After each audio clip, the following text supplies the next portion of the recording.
the early 1900s, there was a place where Black Americans owned the banks, ran the businesses, governed the town, and built something remarkable. It was called Boley, Oklahoma, and it was the largest predominantly black town in the entire United States. But history almost forgot it ever existed. Let me take you back to 1903. Creek Nation, Indian Territory.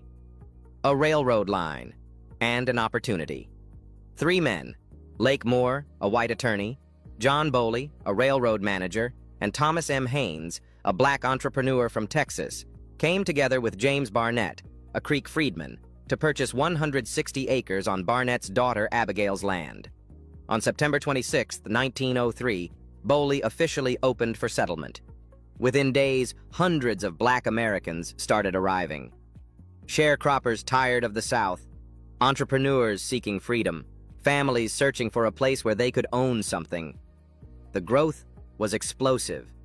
By 1911, just 8 years later, Boley's population had exploded to over 4,000 people. And what they built was nothing short of a black economic miracle.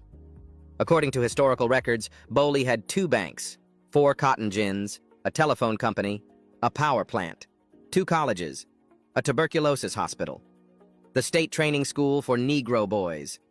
There were grocery stores, hotels, restaurants, drug stores, jewelry shops, and department stores, all black-owned, all thriving, all controlled by the people who lived there.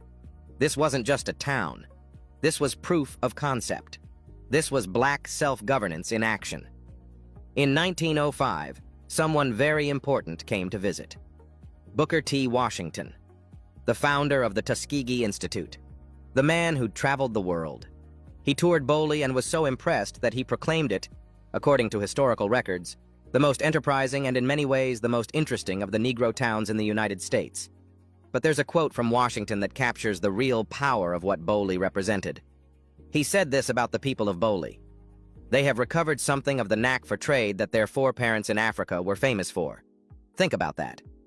Here was Washington witnessing black excellence and connecting it directly to African heritage. He understood that what Boley represented wasn't just a town. It was a reclamation. It was resistance. It was black people proving they could build something greater than what America said they deserved. The town even had its own newspaper, the Boley Progress, which circulated through the South, attracting even more settlers who dreamed of a different kind of life. But then came 1907, Oklahoma statehood, and with it, disenfranchisement. The Grandfather Clause stripped black voters of their rights. The economic pressures that plagued America hit Boley too. By the 1930s, the Great Depression devastated the town. The population began declining. The businesses started closing. Yet Boley survived. It endured.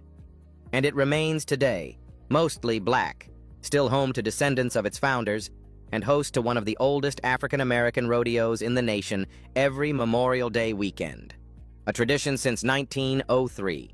The town was declared a National Historic Landmark in 1975. But most Americans have never heard of it.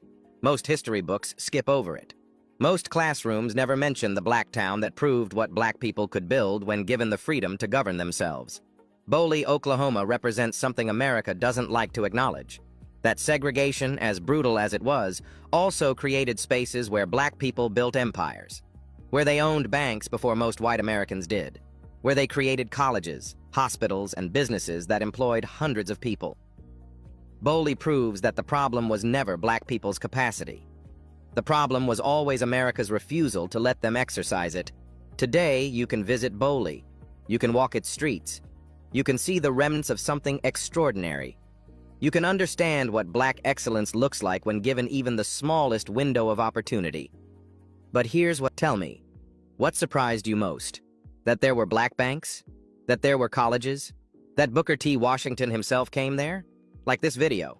Share it with someone who needs to know that black towns like Boley existed, that black people built thriving communities despite an entire nation designed to stop them. We honor what was nearly lost. Comment, like, share, subscribe. Keep Boley alive in the historical record. Keep it alive in your memory.